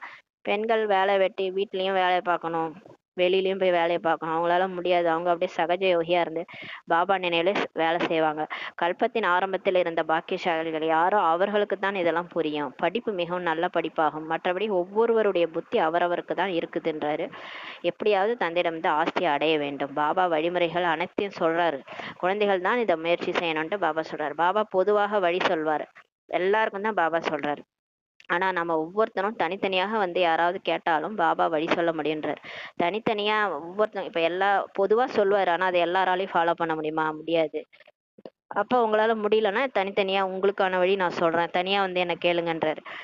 தீர்த்த யாத்திரைக்கு பெரிய பெரிய மலைகள் மீது செல்றாங்க என்றால் வழிகாட்டிகள் எச்சரிக்கை அளித்து கொண்டே இருப்பாங்க இல்லையா. மிகவும் கஷ்டப்பட்டு போறாங்க. இப்ப காசி அந்த இதெல்லாம் போறாங்கல்ல, அமர்நாத் எல்லாம். அப்ப அங்க கைடு இருப்பாங்க, எச்சரிப்பாங்க, இந்த இடத்துல போகாதீங்க இங்கெல்லாம் அப்படின்ட்டு. கஷ்டப்பட்டு தான் போறாங்க. குழந்தைகளாக உங்களுக்கு கூட இப்ப நம்மளும் மலை மேல ஏற பாதை மாதிரி போயிட்டு இருக்கிறோம். ஒரு பிறவில நம்ம தூய்மையாகி ஃபர்ஸ்ட் பிறவில போய் நடிக்க போறோம், தூய்மையாகிறோம். ஒரு பிறவில மலை மேல ஏறுற பாதையில ஏறிட்டு இருக்கிறோம். அப்ப பாபா இங்க கைடா இருக்கிறாரு. அவரு நமக்கு யுக்திகளை சொல்றாரு, மிகவும் சகஜமான யுக்திகளை சொல்றாரு. இந்த மாதிரி மாயா எப்படி இப்படிலாம் கவுக்க பார்க்கும். நீங்க நேத்து சொன்னார்ல, ஃபுல் ஸ்டாப் பண்ணணும், ஃபுல் ஸ்டாப் வைக்கணும், பிரேக் போடணும், வளைக்கணும், வண்டியை வளைக்கணும், பிரேக் போடணும்னு சொன்னார். மலை மேல ஏறுற பாதை. இப்போ இந்த மாதிரி நம்ம எந்த விஷயமா இருந்தாலும் அதுக்கு ஃபுல் ஸ்டாப் வச்சணும், பிரேக் போடணும், வளைஞ்சு கொடுத்து போகணும். வாழ்க்கையில சண்டை போட்டுன்னு சண்டை மாட்டிக்கிட்டு இருந்தானா எதுவுமே சரி வராது. அந்த 5 விகாரத்தை விடணும்னா இதெல்லாம் நீங்க செய்யணும்ன்றாரு. அப்ப பாபாவை நினைக்கணும், தந்தையை நினைவு செய்ய வேண்டும், சரீர உணர்வை அழிக்க வேண்டும்ன்றாரு. பாடி கான்சியஸை விட்டுடுங்க. உடல் உணர்வுனால்தான் நான் யார் தெரியுமா, என்னையே அப்படி பேசிட்டியா, இதெல்லாம் வர்றதுக்கு காரணம் அது எங்க தர்மம் என்ன தெரியுமா, எங்க தர்மம் உங்க தர்மம் இதெல்லாம் பேசுறது இந்த சரீர உணர்வு தான். அதை விட்டுட்டீங்கன்னா எல்லாரும் ஆத்மா தான், எல்லாம் கடவுளுடைய குழந்தைகள் தான். அப்ப பார்க்கும்போது உங்களுக்கு கருணை தான் வரும். எல்லாம் அவங்கவுங்க கஷ்டத்துல இருக்கிறாங்க, நம்ம வேற போய் எதுக்கு அவங்கள திட்டணும்னு தான் தோணும். அப்ப பாடி கான்சியஸை விட்டுருங்க, என்னை நினைவு செய்யுங்கள் என்று பாபா சொல்றார். பாபா ஞானத்தை கொடுத்து விட்டு சென்று விடுகின்றார். பாபா வராரு, நந்தி உடல்ல சொல்லிட்டு போயிடுறாரு, ஆத்மாவை போல் வேகமான ராக்கெட் வேற எதுவுமே இருக்க முடியாதுன்ட்டு சிவன் சொல்றாரு. விஞ்ஞானிகள் சந்திரன் போன்றவற்றுக்கு செல்வதில் எவ்வளவு நேரத்தை வீணாக்குறாங்க பாருங்க. அந்த உடம்ப வச்சுக்கிட்டு அவங்க ஒரு சேட்டலைட் கண்டுபிடிச்சு அதுல ஏறி உக்காந்துக்கிட்டு நிலாவுக்கு போறாங்க. நிலாவில போயிட்டு சாப்பிட கூட முடியாது, தொங்கின்னு கிடக்குறாங்க அங்க. அப்படியே புவி ஈர்ப்பு விசைக்கு மேல போயிட்டோன்னா நம்ம பறக்க ஆரம்பிச்சிருவோம். அந்த உடம்பே பறக்குது அங்க. அது ரொம்ப மேல போயிட்டோன்னா அங்க சாப்பிடவும் முடியாது. அது எல்லாம் பாத்ரூம் போறது எல்லாமே கஷ்டம் அங்க. இந்த சயின்டிஸ்ட் இதுல போய் புத்திய வச்சுக்கிட்டு டைமை வேஸ்ட் பண்ணிட்டு இருக்கிறாங்கன்னு பாபா சொல்றாரு. இதுவும் நாடகத்தில் பதிவாகி இருக்கிறது அப்படின்றாரு. இதெல்லாம் டிராமால இருக்கு, நடக்கும். இந்த அறிவியல் கலை கூட விநாசத்தில் உதவி செய்கிறது. எதுக்கு இந்த சயின்ஸ்லாம்னா இந்த விநாசம், அதனால தானே அணுகுண்டு தயாரிச்சு அழிக்கிறாங்க. அப்ப உலகம் அழியணும்னா இது யூஸ் ஆகுதுன்றாரு. அது அறிவியல் உங்களுடையது அமைதியாகும், அவங்க சயின்ஸ் நம்மளது சைலன்ஸ். தங்களை ஆத்மா என்று புரிந்து தந்தையை நினைவு செய்ய வேண்டும், இதுதான் ஆழ்ந்த அமைதியாகும். அதான் நான் இந்த உடம்பே இல்லை, நான் நடிக்க வந்திருக்கேன், டிராமா இது, நான் ஆத்மா உயிர் நானு, இந்த உடல்ல நான் இருக்கேன், இந்த உடல் அழிஞ்சிரும், நான் அழிய மாட்டேன் அப்படின்னு நினைச்சு நீங்க அப்படியே பரந்தாமத்துல போய் பாபா நினைங்க. உங்களுக்கு அழிவே இல்லை, நீங்க ஏன் பயப்படுறீங்க? நான் உயிர், அப்பா என்னுடைய அப்பா பரமாத்மா, பரந்தாமத்துல நான் இருக்கேன். அப்படியே ஆழ்ந்த அமைதி, சைலன்ஸ்ல போயிடுங்க. நான் ஆத்மா, சரீரத்துல இருந்து தனிப்பட்டவன், இந்த சரீரம் பழைய செருப்பாகும், இந்த உடல் உணர்வை விடுங்கன்றார் பாபா. எப்படி பாம்பு தோலை உரிக்குது, அத மாதிரிதான் இந்த உடல் ஒரு நாள் போயிடும், நம்ம ஆத்மா பறந்து போயிடுவோம். பாம்பு ஆமையின் உதாரணம் கூட உங்களுக்கே ஆகுன்றாரு. நீங்கள் தான் குளவி பூச்சியை போல பூம் பூம் என்று செய்து மனிதனிலிருந்து தேவதையாக இப்ப மாத்துறீங்க. குளவிக்கு இருக்க ஞானம் பாருங்க, அது ஒரு புழுவை எடுத்தாந்து குளவியா மாத்துது. அப்ப ஏன் நம்ம மனுஷனை தேவதையா மாத்த முடியாது? நீங்க அந்த மாதிரி செய்யுங்கன்றாரு. விஷக்கடல்ல இருந்து பார்க்கடலுக்கு அழைத்து செல்வது உங்களுடைய வேலையாகுன்றாரு. இப்ப நம்ம நரகத்துல இருக்கிறோம், இந்த வாழ்க்கை இந்த வாழ்க்கையில ஏற்பட்ட பிரச்சனைகள் வரும், ஏன்னா நரகத்துல இருக்கிறோம் கலியுகத்துல. ஆனா நம்ம இப்ப சங்கம யுகத்துல பாபா கொண்டு வந்துட்டாரு. கலியுகம் அது முடிஞ்சு போச்சு அந்த வாழ்க்கை. இப்ப பாபா கூட நம்ம வாழ்ந்துட்டு இருக்கோம். இப்ப இந்த ஆனா இருந்தாலும் சுத்தி விஷக்கடலா இருக்கு. இதுல இருந்து நம்மளை பார்க்கடலுக்கு பாபா அழைச்சிட்டு போறாரு. நம்மளும் மத்தவங்கள அந்த மாதிரி கூட்டிட்டு போகணும். சன்னியாசிகள் இந்த யஞம் தவம் போன்ற எதையுமே செய்ய வேண்டியதில்லை. பக்தி மற்றும் ஞானம் குடும்பத்தில் உள்ளவர்களுக்கே ஆகுன்ற. சன்னியாசிகள் வீட்டை விட்டு காட்டுக்கு போயிடுறாங்க, அவங்க யஜ்யம் தவம் எதுவும் பண்றது இல்ல. ஆனா வீட்டுல இருக்கிறவங்க, குடும்பத்துல இருக்கிறவங்க தான் எல்லாமே செய்வாங்க. யாகம் வளர்த்துவாங்க, குடும்பம் நல்லா வரணும், ஒத்துமையா இருக்கணும், எல்லாத்துக்கும் எதையாவது பக்தி எதையாவது ஃபாலோ பண்ணிட்டு உட்கார்ந்துருக்கிறது எல்லாம் குடும்பத்துல இருக்கிறவங்க தான் சொல்றாரு. அவர்கள் சத்தியுகத்திற்கு வர வேண்டியதில்லை. சன்னியாசிகள் சொர்க்கத்துக்கு வர மாட்டாங்க, ஏன்னா அவங்க சுகத்தையே நம்ப மாட்டாங்க. காக்கை எச்சத்திற்கு சமம், சுகம்ன்றது காக்கை எச்சத்திற்கு சமம். அந்த உடலுக்கு அந்த இஷ்டத்துக்கு நம்ம ட்ரெஸ் போடுறது, இந்த ஜாலியா சாப்பாடு எல்லாம் சாப்பிட்றது, இதெல்லாம் அவங்களுக்கு எதுவுமே பிடிக்காது. அவங்க அந்த சுகன்றதே காக்கை எச்சத்திற்கு சமம்ன்றுவாங்க. அவங்க ஒரு காவி உடைய உடுத்திக்கிட்டு காட்டுக்கு போயிடுவாங்க. அதனால அவங்க சொர்க்கத்துக்கு வர வேண்டிய அவசியமே இல்லை. சொர்க்கத்துல என்ன இருக்கும்? எல்லாமே இருக்கும், எல்லாம் அனுபவிக்கிற அளவுக்கு எல்லாமே இருக்கும். அது குடும்பத்துல இல்லற மார்க்கத்தினர் தான் அந்த வேலையை பண்ணுவாங்க. அதனால நீங்க தான் வருவீங்கன்றாரு. அவர்கள் இந்த விஷயங்களை பத்தி என்ன தெரிந்திருக்கிறார்கள்? இந்த மார்க்கத்தை சேர்ந்தவர்களுடைய விஷயங்களும் நாடகத்தில் இப்ப பதிவாயிருக்கிறது. யார் முழுமையாக 84 பிறவியை எடுத்திருக்கிறார்களோ அவர்கள் தான் நாடகத்தின்படி வந்து கொண்டே இருப்பாங்கன்ட்டு பாபா சொல்றாரு. இப்ப பாருங்க, இப்ப பிகேவா யார் யார் ஆவாங்கன்னா, 84 பிறவி எடுத்தவங்க, சொர்க்கத்துல நடிச்சவங்க தான் வந்து நாடகத்தின்படி இங்க வருவாங்க. இதிலும் கூட வரிசைக்கிரமாக வந்து கொண்டே இருப்பார்கள். மாயை மிகவும் பலம் வாய்ந்ததாகும். இங்க நம்ம வந்து ஞானத்தை சொல்லி புரிய வச்சு மாத்திட்டு இருப்போம், ஆனா ஒரு பக்கம் மாயா அதோட வேலையும் பண்ணிட்டு இருக்கோம். அதுவும் சக்தி வாய்ந்தது, அது எல்லாரையும் கெடுத்து விடுறதுன்னே பார்த்துட்டு இருக்கோன்றாரு. கண்கள் மிகவும் குற்றமுடையதாக இப்ப இருக்கிறது. இப்ப அந்த 5 ஏந்திரங்கள் இருக்குல்ல, கர்மேந்திரியங்கள், அது நம்மளை ஏமாத்தும். அதுல கண்ணு ரொம்ப குற்றம், எல்லாத்தையும் தப்பு தப்பாவே பார்க்கும். இந்த கண்ணு உடலாதான் பார்க்கும், ஆத்மாவா பார்க்க சொன்னா உடலா பார்க்கும் அந்த கண்ணு. அதனாலதான் பிரச்சனை. அதனாலதான் அந்த சூர்தாஸ் வந்து கண்ணை வந்து எடுத்துட்டாரு. கிருஷ்ணரை பார்த்த கண்ணால நான் எதையும் பார்க்க மாட்டேன்னு சூர்தாஸ் கண்ணையே வெட்டி எடுத்துட்டாருன்னு சொல்லுவாங்க சாஸ்திரத்துல. பாபா சொல்றாரு, நீங்க கண்ணு இருக்கட்டும், ஆனா நீங்க ஆத்ம உணர்வுல எல்லாரையும் ஆத்மாவா பாருங்க. அந்த கண்ணை வச்சுக்கிட்டு உடம்ப பார்க்காதீங்க, பாம்பை பார்க்காதீங்க, பாம்பனுடைய ரத்தினத்தை மட்டும் பாருங்கன்றாரு. நாக ரத்தினத்தை பாருங்க. ஞானத்தின் 3வது கண் கிடைப்பதன் மூலம் பண்பட்டதாக இப்ப ஆகிறது. பிறகு அரைக்கல்பம் ஒருபோதும் குற்றமுடையதாக ஆகாது. இப்ப ஞானத்தின் மூலமா பாபா நம்மள ஆத்மாவை பார்க்க பார்க்க சொல்லி சொல்லி அதே பழக்கமாயி அப்புறம் நம்ம சொர்க்கத்துக்கு போயிட்டோம்னா நம்ம கண்ணு நல்லதா மாறிடும்ன்றாரு. இது கண் மிகவும் ஏமாற்றக்கூடியதாக. ஆனா இப்ப கண்ணு ரொம்ப ஏமாத்துது, அதுதான் மாய வலையில சிக்க வைக்குது. நீங்கள் எந்த அளவுக்கு பாபாவை நினைவு செய்வீர்களோ அந்த அளவுக்கு கர்மேந்திரங்கள் குளிர்ச்சி அடைந்துள்ளோம். இப்ப நீங்க அந்த கண்ணால பாபா பாருங்க, பாபா போட்டோவை பாருங்க, புள்ளியா இருக்கிறாரு இல்லையா, அவரை பாருங்க, அவரை பார்த்து பார்த்து அவரை மனசுல ஏத்திக்காங்க. அப்படியே அந்த நாயகன் நாயகி அப்படியே பார்ப்பாங்க, நாயகி நாயகனை பார்த்து அப்படியே மனசுல ஏத்திக்குவாங்களே, அந்த மாதிரி நீங்க பாபா போட்டோவை பார்த்து பார்த்து அவர் தான் என்னோட நாயகன்ட்டு அப்படியே மனசுல ஏத்திக்காங்க. உங்க கர்மேந்திரங்கள்லாம் குளிர்ச்சி அடைஞ்சிரும்ன்றாரு. பிறகு 21 பிறவிகள் சஞ்சலப்படாது. நீங்க எப்ப உங்க ஆத்மா குளிர்ச்சியாகி கர்மேந்திரங்கள் குளிர்ச்சி ஆயுதோ அப்புறம் 21 பிறவிக்கு சீத்தளமா ஆயிடுவீங்க. அங்கே கர்மேந்திரங்கள் சஞ்சலம் அடைவதே இல்லை. சொர்க்கத்துல யாரும் ஆணா பெண்ணா பாக்குறது இல்ல, சஞ்சலம் என்ற வார்த்தையே அங்க கிடையாது. எல்லாம் ஆத்மாவை தான் பார்ப்பாங்க. அனைத்து கர்மேந்திரங்களும் அங்க அமைதியாக சதோகுணமுடையதாக இருக்கிறது. தேக அபிமானத்திற்கு பிறகுதான் அனைத்து அசுரத்தன்மைகளும் வருகின்றன. அந்த உடல் உணர்வுல வரும்போது தான் வெட்டிடுவேன், குத்திடுவேன், அழிச்சிருவேன், இதெல்லாம் வர்றது காரணமே, அசுர குணங்கள் வர்றது காரணமே உடல் உணர்வு தான். பாபா உங்களை ஆத்ம அபிமானிகளாக பார்க்கிறார். அரை கல்பதற்கு உங்களுக்கு சொர்க்கம் கிடைச்சிருது. யார் எந்த அளவுக்கு முயற்சி செய்யறாங்களோ அந்த அளவுக்கு உயர்ந்த பதவியை சொர்க்கத்துல போய் அடைவாங்க. ஆத்ம அபிமானியாக ஆவதற்கு உழைக்க வேண்டும். பிறகு கர்மேந்திரங்கள் உங்களை ஏமாற்றாதுன்றார் பாபா. ஆத்மாபிமானின்னா அந்த அந்த அளவுக்கு பாபா நினைவுல பயிற்சி செய்யணும், அப்பதான் ஆத்ம உணர்வு வரும், இல்லைன்னா உடல் உணர்வே தான் இருக்கும். உடல் உணர்வுல இருந்தா கர்மேந்திரங்களும் ஏமாத்திரும். கண்ணு சொல்றத மனசு கேட்கும், காது சொல்றதெல்லாம் மனசு கேட்கும், வாய் சொல்றத மனசு கேட்கும். என்னென்ன இந்த கர்மேந்திரியங்கள் பண்ணுதோ அதுக்கு மனசு மந்திரி அதுவும் கட்டுப்படும். அப்புறம் ஆத்மாவும் ராஜா மாதிரி இருக்காது, பிரஜை மாதிரி உட்காந்துட்டு இருக்கும். ஆத்மா அடிமையா உட்காந்துருக்கும், இந்த இதுங்க சொல்றதான் கேட்டுன்னு உட்காந்துருக்குது. பிரஜைகளுடைய ராஜ்யம் நடக்குது. எப்ப ஆத்மா ராஜாவா உட்காருதோ அப்பதான் கர்மேந்திரியங்கள் ஏமாத்தாது. கடைசி வரை யுத்தம் நடந்து கொண்டே இருக்கும்ட்டு பாபா சொல்றாரு. கடைசி வரைக்கும் நமக்கும் இந்த மாயாக்கும் போராட்டம். அது என்னைக்கு ஜெயிக்கிறோமோ அன்னைக்குதான் கர்மாதித் நிலை. கர்மாதித் நிலை எப்போது அடைவீர்களோ அப்போது அந்த சண்டையும் ஆரம்பமாகிடும். நம்ம பிகேஸ் எல்லாரும் மாறிட்டோம், கர்ம கணக்கை முடிச்சிட்டோம்னா மூன்றாம் உலக போர் தொடங்கிடும். நாளுக்கு நாள் குரல் ஓங்கி ஒலித்து கொண்டே செல்லும். மரணத்துக்கு எல்லாரும் பயப்படுவாங்க. இந்த ஞானம் அனைவருக்கும் என்றுதான் பாபா சொல்றாரு. தந்தையினுடைய அறிமுகத்தை மட்டுமே நீங்க கொடுக்கணும், அவ்வளவுதான். இப்ப உலகத்துல இருக்கிற எல்லா தர்மங்களை சேர்ந்தவங்களுக்கும் இந்த ஞானம் பொதுதான். எல்லாருக்கும் மண்மனா பவ என்ற ஞானத்தை சொல்லணும். கடவுளுடைய அறிமுகம் மட்டும்தான் சொல்லணும், மற்ற விஷயங்கள் எதுவும் சொல்லாதீங்க. நாம் ஆத்மாக்கள் சகோதர சகோதரர்கள் ஆகும். அனைவரும் ஒரு பாபாவை தான் இப்ப நினைவு செய்யறாங்க. இறைத்தந்தை காட்ஃபாதர் என்று சொல்றாங்க இல்லையா. சில பேர் இயற்கையை ஏற்றுக்கொள்வராங்க, சிலர் இயற்கை தான் கடவுள்ன்றாங்க. ஆனால் இறைவன் இருக்கின்றார் அல்லவா. இயற்கை இருக்குது, ஆனா கடவுள் தான் இயற்கையின் எஜமானனா இருக்கிறாரு. கடவுள் இருக்கிறாரு இல்லையா. உயிர் இருக்குது, உயிர் போயிடுச்சுன்றாங்க. உயிர் இருக்குது, ஆத்மா இருக்குதுன்னும் போது அப்ப பரமாத்மா இருக்க மாட்டாரா. அவரே முக்தி, ஜீவன் முக்திக்காக நினைவு செய்றாங்க. கடவுள் எதுக்கு கூப்பிடுறாங்கன்னா முக்தி கொடு, சக்தி கொடுன்னு பாடுறாங்க. மோட்சம் என்பது இல்லவே இல்லைன்ட்டு பாபா சொல்றாரு. முக்தினா இங்க இருந்து உடலை விட்டு போய் பரந்தாமத்துல புள்ளியா உட்காந்துக்கிறது. ஆனா எப்பயுமே பரந்தாமத்துல கலக்க முடியாது, பரந்தாமத்திலே இருக்க முடியாது. திரும்ப நடிச்சுதான் ஆகணும். அதனால மோட்சம் யாருக்குமே கிடையாது. உலகத்தின் வரலாறு புவியியல் திரும்பவும் இப்ப நடக்க வேண்டும்ன்றாரு. சத்தியுகம் இருந்தபோது ஒரு பாரதம் தான் இருந்தது என்ற புத்தியும் சொல்லுது. சொர்க்கம் இருக்கும்போது ஒரே ஒரு பாரதம் பூமி மட்டும்தான் இருந்தது, மற்ற கண்டங்கள்லாம் இல்ல.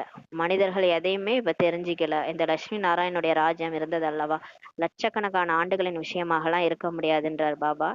5000 வருஷம்தான் லட்சுமி நாராயணன் ராஜ்யம் பண்ணாங்க. ஆனா 5000 வருஷத்துக்கு முன்னாடி பூமியில, அதாவது இதே பூமியில கிறிஸ்து வர்றதுக்கு முன்னாடி 3000 வருஷத்துக்கு முன்னாடி சொர்க்கம் இருந்ததுன்ட்டு பைபிள்ல இருக்கு.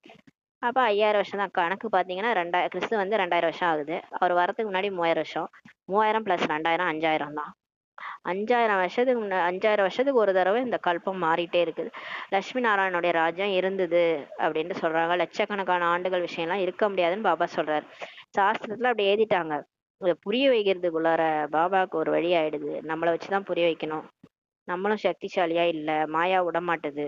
உலக மாற்ற காரியம் அப்படியே லேட்டா நடக்குது. லட்சக்கணக்கான ஆண்டுகளாக இருந்தால் எவ்வளவு அதிகமான மக்கள் தொகை இருக்க வேண்டும்ட்டு பாபா சொல்றாரு. இவங்க சொல்றாங்க லட்சக்கணக்கான ஆண்டுகள்ன்ட்டு, இதுக்கே 800 கோடி தாண்டுது 5000 வருஷத்துக்கே. லட்சக்கணக்கான ஆண்டுகள்னா எத்தனை கோடி கோடி கோடி கோடியா தாண்டணும்.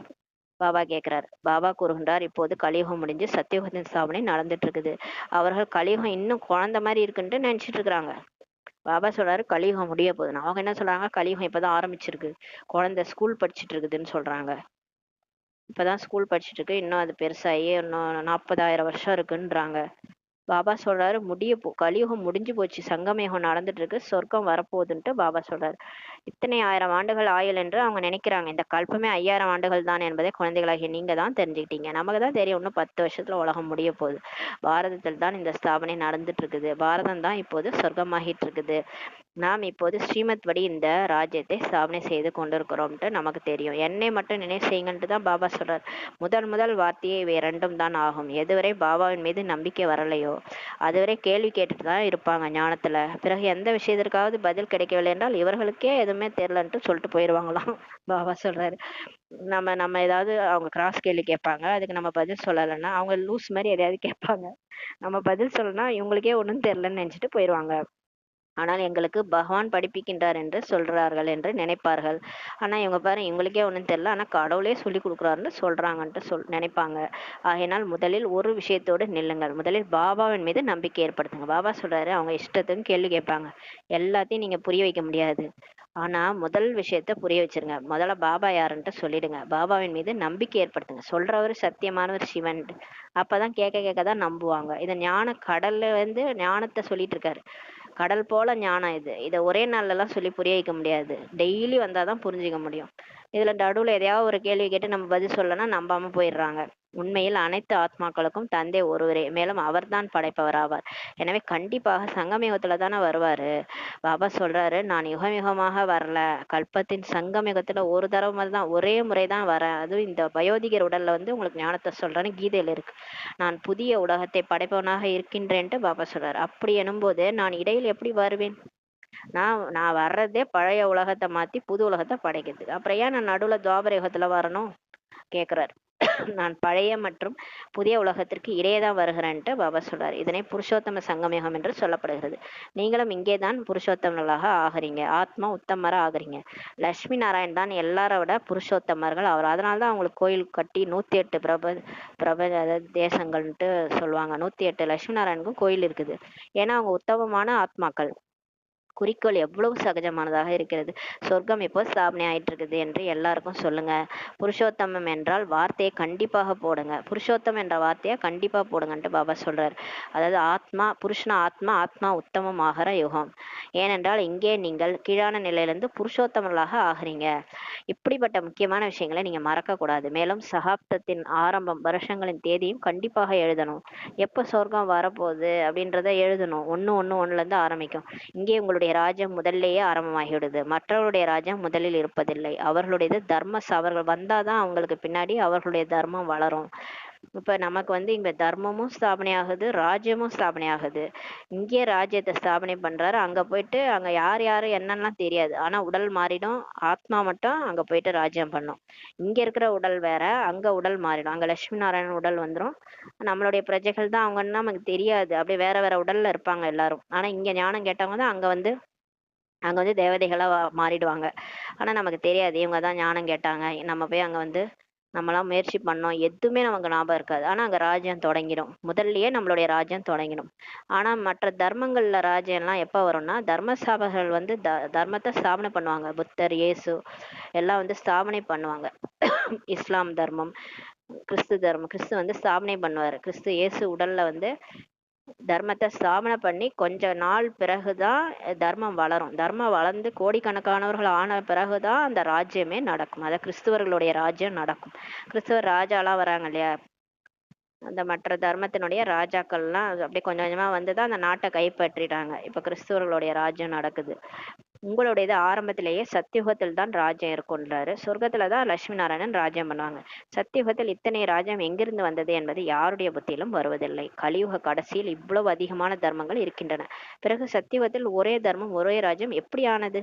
எவ்வளவு வைடூரியங்களான மாளிகைகள் இருக்கின்றன. பாரதம் சொர்க்கம் என்று சொல்லும் அளவிற்கு இருந்தது. இதெல்லாம் பாபா சொல்லிதான் நமக்கு தெரியும். பாபா வந்து சொல்றாரு, இப்ப கலியுகத்துல நிறைய தர்மங்கள் இருக்குது, இதுல நம்மளும் இருக்கிறோம். ஆனா இது எல்லாமே அழிஞ்சு சொர்க்கத்துல ஒரு தர்மம் ஒரு ராஜ்யம் எப்படி மாறுச்சு? அங்க உலகம் ஃபுல்லா மாறி இப்ப எப்படி இருக்கு உலகம்? ஆனா அந்த உலகம் எப்படி மாறி இருக்குன்னா, வைடூரியங்களான மாளிகைகள்லாம் உருவாகி பாரதம் மட்டுமே சொர்க்கமா இருந்துச்சு. 5000 ஆண்டுகளின் விஷயம்தான் இதுன்றார் பாபா. லட்சக்கணக்கான ஆண்டுகளின் கணக்கு எங்கிருந்து வந்ததுன்னு பாபா கேக்குறாரு. மனிதர்கள் எவ்வளவு குழம்பி போயிட்டாங்க, அவர்களுக்கு யார் புரிய வைப்பதுன்ட்டு பாபா சொல்றாரு. யார் புரிய வைக்கிறது? நாம் அசுர ராஜ்யத்தில் இருக்கிறோம் என்பதை அவர்கள் புரிஞ்சு கொள்கிறார்களா என்ன? நிறைய பேருக்கு நம்ம கலியுகத்துல இருக்கிறோன்றதே தெரியல, இதுவே சொர்க்கம்னு நினைச்சிட்டு இருக்கிறாங்க. இது திரேதாயுகம்ன்றாங்க, ஆளாளுக்கு ஒண்ணு ஒண்ணு சொல்லிட்டு இருக்கிறாங்க. அதனால சத்தியுகம் இதுதான் சொல்றாங்க. அந்த மாதிரி நம்ம வந்து இப்ப அசுர ராஜ்யத்துல இருக்கிறோம், மாயாட்ட சிக்கிட்டு இருக்கிறோன்றது கூட யாருக்கும் தெரியல. தேவதைகளுடைய மகிமை சர்வ குணங்களும் நிறைந்தவர்கள். தேவதைகளிடத்தில் 5 விகாரங்களே இல்லை. ஏனென்றால் தேவதைகளுடைய மகிமை என்னன்னு பாத்தீங்கன்னா, அவங்க எல்லா தெய்வீக குணங்களும் நிறைஞ்சவங்க அப்படின்னு பாபா சொல்றாரு. அவங்கள்ட்ட 5 விகாரமே கிடையாது. அவங்க காமம் கோபம்னா என்னன்னு கேட்பாங்க, கோபமா அப்படின்னா என்னன்னு கேட்பாங்க. அதட்டி பேச கூட மாட்டாங்க, பற்று வைக்க மாட்டாங்க, எது மேல ஆசைப்பட மாட்டாங்க. ஆனா அவங்கள சுத்தி எல்லாமே இருக்கும். தங்கம், மாளிகை, வைர வடிவங்கள் எல்லாம் இருக்கும். ஆனா அவங்களுக்கு அது மேல ஆசை வராது. சாப்பாடு 36 வகை இருக்கும். ஆனா அதை சாப்பிடணும்னு தோணாது. அந்த அளவுக்கு அவங்களுக்கு ஆசை இருக்காது, பற்று இருக்காது. அகங்காரம், முக்கியமானது அகங்காரமே இருக்காது. நான் பாரு எவ்வளவு பெரிய மாளிகையில இருக்கேன் பாத்தியா அப்படின்ட்டு ஒரு அகங்காரமே இருக்காது. நான் தங்க மாளிகையில இருக்கேன் பாத்தியா அப்படின்ற அகங்காரமே இருக்காது. ஏன்னா பாபா அவ்வளவு பணிவாக்கி அனுப்பிச்சிடுறாரு, தட்டி தட்டி அனுப்புறாரு. இங்க பாபா வந்து அப்படி ஞானத்தை சொல்லி அகங்காரமே இல்லாம பண்ணிடுறாரு, அகங்காரியா ஆக்கி அனுப்பிடுறாரு. அப்புறம் எந்த தேவதைகளுக்கும் அங்க அந்த அகங்காரமே இருக்காது. 5 விகாரமே இருக்காது. காமம் இருக்காது, கோபம், பற்று, ஆசை, அகங்காரம் 5மே அவங்களுக்கு இருக்காது. ஏனென்றால் அவங்க எல்லாரும் ஆத்ம உணர்வுல இருப்பாங்க. ஏன்னா இங்க பாபா இங்க ஆத்ம உணர்வுல ஆக்கிடுறாரு நம்மள. நீ ஆத்மா நினை ஆத்மா நினை டெய்லி முரளியில சொல்லி சொல்லி ஆத்ம உணர்வோட கொண்டு வந்துருவாரு கடைசியா. எனவே பாபா சொல்றாரு, முக்கியமான விஷயம் என்ன நினைக்கிறது தான். 84 பிறகுகளை எடுத்து எடுத்து நீங்க இப்ப தூய்மையற்றவர்களா ஆயிட்டீங்க, இப்போ மீண்டும் தூய்மையாக ஆகுங்கன்ட்டு பாபா சொல்றாரு. அப்பதான் தப்பிக்க முடியலன்னா மாயாட்ட மாட்டிக்கின்னு சாகணும் இந்த கலியுகத்துல. கலியுக வாழ்க்கை வேணுமா, சங்கமயுக வாழ்க்கை வேணுமா? சங்கமயுக வாழ்க்கை வேணும்னா பாபாவை நினைக்கணும், பாபாவை நினைச்சு நினைச்சு தூய்மையாகுங்கன்றாரு. இது நாடகத்தின் சக்கரமாகும். நல்லது. இனிமேல இனிமையான காணாமல் போய் கண்டெடுக்கப்பட்ட செல்ல குழந்தைகளுக்கு தாயும் தந்தையுமான பாப் தாதாவின் அன்பு நினைவுகளும் காலை வணக்கம். ஆன்மீக குழந்தைகளுக்கு ஆன்மீக தாய் தந்தையின் நமஸ்தே. நாம் ஆன்மீக குழந்தைகள் ஆன்மீக தாய் தந்தைக்கு நமஸ்தே. தாரணைக்கான முக்கிய சாரம். ஃபர்ஸ்ட் பாயிண்ட், ஞானத்தின் மூலம் மூன்றாவது கண்ணை பெற்று ஏமாற்றக்கூடிய தங்களுடைய கண்களை இப்ப பண்பட்டதாக ஆக்க வேண்டும். நினைவின் மூலம் கர்மேந்திரங்கள் குளிர்ச்சியானதாகவும் சதோ குணமடையதாகவும் ஆகும். ஆகையினால் இந்த முயற்சியை செய்ய வேண்டும். ரெண்டாவது பாயிண்ட், தொழில் போன்றவற்றிலிருந்து நேரத்தை ஒதுக்கி தனிமையில் சென்று நினைவில் அமரணும்.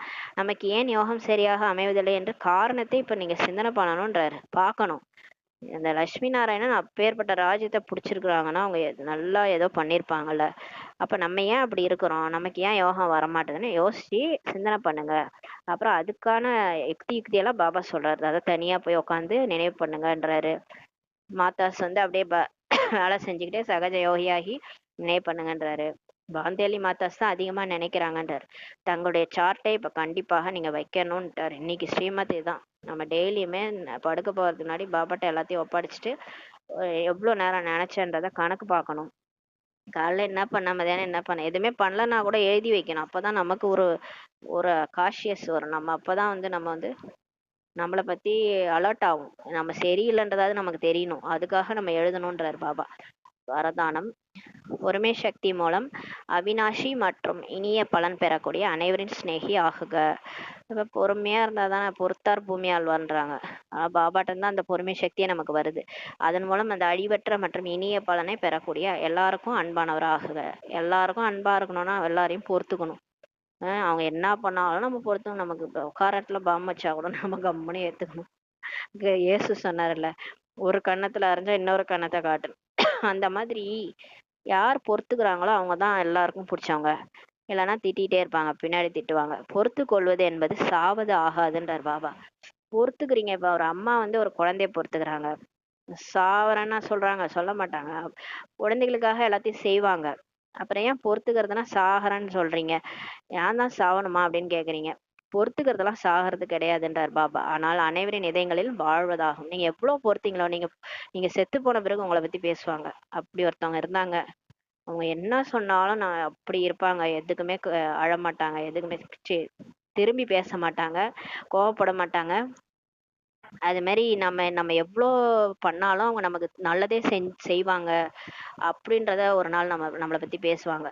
நம்ம செத்து போயிட்ட பிறகு பேசுவாங்க, அதாவது இந்த உடலை விட்டு போன பிறகு பேசுவாங்க. அதுதான் எல்லாருடைய இதயங்களில் வாழ்வதாகுன்றார் பாபா. பொறுத்துக்கிட்டீங்கன்னா எல்லாருடைய இதயங்களில் வாழ்வதாகும். எத்தகைய விரோதியாக இருந்தாலும், ராவணனை காட்டிலும் முக்கிரமாக இருந்தாலும், ஒரு தடவை இல்லை 10 தடவை பொறுத்து கொள்ள நேர்ந்தாலும் பிறகும் கூட பொறுமை சக்தியின் பலன் அழியாதது மற்றும் இனிமையானதாகுன்றார் பாபா. பாபா சொல்றாரு, உங்களுக்கு சுத்தமா பிடிக்காதவங்க ஜென்ம விரோதியா இருந்தாலும் சரி, அவங்க ராவணனை விட உக்கிரமா வந்து உங்கள்ட்ட கத்துறாங்க, அப்படியே பேய் மாரி வந்து கத்துறாங்கன்னு வச்சுக்கோங்க. ஒரு தடவை கத்தல, 10 தடவை உங்கள்ட்ட வந்து டென்ஷன் பண்றாங்கன்னா கூட பொறுத்து கொள்ள நேர்ந்தாலும் அப்பவும் கூட உங்களுடைய பொறுமை சக்தியின் பலன் அழியாதது மற்றும் இனிமையானதாகும் சொல்றாரு. அவங்கள அழிவே இல்லாதது உங்களுடைய பொறுமை சக்தி. அந்த அளவுக்கு நீங்க பொறுத்துக்கோங்க. 10 தடவை பண்ணாலும் பொறுத்துக்கோங்கன்றாரு பாபா. நம்ம ஒரு தடவைக்கே டென்ஷன் ஆயிரும், பாபா 10 தடவையே பொறுத்துக்கோங்கன்றாரு. அந்த அளவுக்கு பொறுமை சக்தி உடைய பலன் கிடைக்கும்ன்றாரு பாபா. நினைச்சா வெறுமனே இந்த பாவனை மட்டும் வைக்காதீங்க, நான் எவ்வளவு பொறுத்து கொண்டேன் என்றால் இவரும் ஏதாவது செய்யட்டும். உடனே நம்ம நான் தான் இவ்வளவு பொறுத்துட்டேன்ல, கண்டிப்பா அவங்க மாறி இருப்பாங்க, அடுத்தது எனக்கு இவங்க நல்லது செய்வாங்க அப்படின்லாம் நினைக்காதீங்கன்றாரு. அல்ப காலத்தின் பலனுக்காக பாவனை வைக்காதீங்க அப்படின்னு சொல்றாரு. அதை யாரையும் நம்பாதீங்கன்றாரு. அதாவது நான் இவ்வளவு பொறுத்துக்கிட்டேன்ல, அதுக்காக இவங்க எனக்கு இது செய்யலாம்ல, அவங்களுக்காக நான் இது செஞ்சேன்ல, அவங்க ஏன் எனக்கு ஒரு தடவையாவது எனக்காக இது செய்யக்கூடாதா அப்படிலாம் நம்ம பாவனை வைக்க தேவையில்லைன்றார். அல்ப காலத்துக்காக வைக்காதீங்க, நீங்க செஞ்சிருங்க அவ்வளவுதான், பலனை எதிர்பார்க்காதீங்கன்றார். இரக்க பாவனை வைங்க, எல்லார் மேலேயும் இரக்க பாவனை வைங்க, இதுவே சேவையின் பாவனை ஆகும். சேவை பாவனை உள்ளவர்கள் அனைவரின் பலவீனங்களையும் உள்ளடக்கி கொள்வார்கள். யார் சேவை செய்யணும்னு நினைக்கிறாங்களோ அவங்க என்ன பண்ணுவாங்க, அவங்க இவங்க சரியில்லை அவங்க சரியில்லைன்னு எல்லாத்தையும் பரப்ப மாட்டாங்க. தனக்குள்ளார எல்லா எல்லா பலவீனங்களையும் உள்ளடக்கிக்குவாங்க. எல்லார்கிட்ட இல்ல நல்லதை மட்டும் அன்னப்பறவை மாதிரி பார்த்துட்டு கெட்டதெல்லாம் பரப்ப மாட்டாங்க. அவர்களை எதிர்கொள்ள மாட்டார்கள். அவங்கள வந்து பலவீனங்களோட இருக்கிறாங்கன்னா அவங்கள போய் திட்டுறது, அவங்கள ஏதாவது பின்னாடி பேசுறது அந்த மாதிரிலாம் செய்ய மாட்டாங்க. அவங்கள எதிர்கொள்ளவும் மாட்டாங்கன்னு சொல்றாரு. யாருன்னா சேவை பாவனை உள்ள குழந்தைகள்.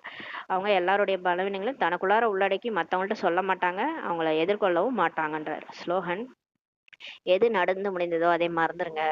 நடந்து முடிந்து போன விஷயங்களில் இருந்து பாடம் மட்டும் கத்துக்கிட்டு இனி வரும் காலத்திற்காக சதா எச்சரிக்கையாக இருங்கன்னு சொல்றாரு. எதுக்கு சொல்றாரு? ஃபுல் ஸ்டாப் வைக்க சொல்றாரு. நம்ம நடந்ததையே பேசிட்டு இருக்கோம்ல, அது இப்போ யாராவது நம்மளை ஏமாத்திட்டாங்க, அதை நினைச்சு நினைச்சு கவலைப்படுறதுனால என்ன வந்தது? ஒண்ணுமே கிடையாது இல்லையா? அது என்ன திரும்ப வரப்போதா, திரும்ப மாறப்போதா? எதுவுமே பாஸ்ட் இஸ் பாஸ்ட், அவ்வளவுதான். முடிஞ்சு போனதை நம்மளால ஒண்ணுமே மாத்த முடியாது. அதை பத்தி பேசுறதும் வேஸ்ட். அதான் நடந்து முடிஞ்ச விஷயங்கள்ல இருந்து இனிமே நம்ம ஏமாறக்கூடாது, இனிமே இவங்கள்ட்ட இப்படி பழகக்கூடாது, இனிமே இவங்கள்ட்ட எச்சரிக்கையா இருக்கணும். அந்த மாதிரி இனி வரும் காலத்துக்காக எச்சரிக்கையா இருங்க. அது வந்து மனுஷங்க விஷயமா இருக்கட்டும், பொருள் விஷயமா இருக்கட்டும், இல்ல ஒரு டெத்து, ஒரு இறப்பு வந்து உங்களை திரும்ப திரும்ப அதையே நினைச்சு நினைச்சு கவலைப்பட்டு என்ன போனவங்க திரும்ப வரமாட்டாங்க இல்லையா? எல்லா விஷயத்துலயும் இனிமே நம்ம எப்படி இருக்கணும் அதை மட்டும் எச்சரிக்கையா இருங்கன்றாரு. அவ்யக்த சமிஞை: தனக்காகவும் மற்றும் அனைவருக்காகவும் மனதின் மூலமாக யோகத்தின் சக்திகளை பயன்படுத்துங்கள். எப்படி பாப்தாதாவுக்கு இரக்கம் வருகிறது, அதுபோல குழந்தைகள் நீங்களும் கூட மாஸ்டர் இரக்க மனம் உள்ளவராகி தனது மனதின் உள்ளுணர்வு மூலம் ஆத்மாக்களுக்கு பாபாவிடமிருந்து கிடைத்துள்ள சக்திகளை கொடுங்க. இப்போ நம்ம எவ்வளவு துக்கத்துல இருந்தோம், பாபா நம்மளை தேர்ந்தெடுத்து நமக்கு இந்த ஞானத்தை கொடுத்து நம்மளை எப்படி குழந்தையா இனிமையான குழந்தை இப்ப நினைச்சா கூட நம்ம போய் அப்படியே மடியில படுத்துக்குவோம். சூட்சும வதனத்துல பாபா அவ்வளோ சக்தி கொடுப்பாரு. நமக்கு முடியலன்னா நம்ம பாபாட்ட தான் போவோம். அவர் எப்படி கருணை ஒண்ணும் நீ வராத, நீ எவ்வளவு தப்பு பண்றன்னு அவர் என்ன நம்மள வராத நான் சொல்றாரு? நம்ம தப்பு பண்ணியிருக்கிறோம், நம்ம எவ்வளவு கஷ்டத்துல இருக்கும்போது நம்ம பாபாட்ட போறோம், நீ வராத போ அப்படின்னு சொல்றாரா? சொல்ல மாட்டாரு. அவர் அன்பா அணைச்சுக்குவாரு. தப்பு பண்ண குழந்தை கூட வந்து அந்த தப்பை உணர்ந்து வந்து பாபாட்ட மன்னிப்பு கேட்கும் போது வாரி அணைச்சுக்குவார் பாபா. பாபா வந்து நமக்கு எவ்வளவு மாற்றிருக்கிறாரு, எவ்வளவு கருணை உள்ள முடியவரா இருக்கிறாரு. அது மாதிரி நம்மளும் மாஸ்டர் இரக்கம் உள்ளவர்களா மாறி பாபாட்ட இருந்து வாங்கின சக்திகளை மத்தவங்க கொடுங்கன்றார். கொஞ்ச சமயத்தில் முழு உலகத்திற்கான சேவையை முழுமை பெற செய்யணும். கொஞ்ச நேரத்திலே பண்ணுங்க. எல்லா உலகமே கஷ்டத்துல இருக்கு, எல்லாருக்கும் இந்த சேவையை பண்ணுங்கன்றாரு. தத்துவங்களோடு கூடவே அனைவரையும் நீங்க பாவனமாக்க வேண்டும் எனும்போது மனதின் மூலம் தீவிர வேகத்துல இப்ப சேவை செய்யுங்க. பாபா அவங்கள வார்த்தையால கூட போய் ஞானத்தை சொல்லுங்கன்னு சொல்லல, மனசால சேவை செய்யுங்கன்றாரு. இப்ப இயற்கையும் தூய்மையாகணும், கூடவே எல்லா ஆத்மாக்களும் தூய்மையாகணும். அன்னைக்கு சொன்னார்ல, நீங்க ஜுவாலாமுகி யோகத்துல இருக்கும்போது நெருப்பு மாதிரி யோகம் நீங்க பாபாவோட செய்யும் போது உங்க முன்னாடி வரவங்களோட பாவத்தை கூட உங்களால அழிக்க முடியும், பாபா கடேஸ்வரா ஆக முடியும்னு சொல்றாரு. அப்ப அந்த அளவுக்கு நம்ம வந்து சக்திசாலியாகி மனதின் மூலம் தீவிர வேகத்துல சேவை செய்யும் போதுதான் இயற்கையும் மாற்றம் அடையும், எல்லா ஆத்மாக்களும் தூய்மையாக மாறுவாங்கன்னு சொல்றாரு. யோகத்தின் சக்திகளை இப்ப பிரயோகம் செய்யுங்க. எம்மானாலும் யோகா பண்ணீங்கல்ல, என்னதான் பண்ணீங்க? அந்த யோகாவை பிரயோகம் பண்ணுங்க. அந்த வாங்கின சக்திய பவரை பயன்படுத்துங்க அப்படின்னு சொல்றாரு. பிரயோகம் செய்யுங்கள்ட்டு பாபா சொல்றாரு. ஓம் சாந்தி. நன்றி பாபா, நன்றி ரமா, நன்றி பரிவாரம். ஓம் சாந்தி. ஓம் சாந்தி.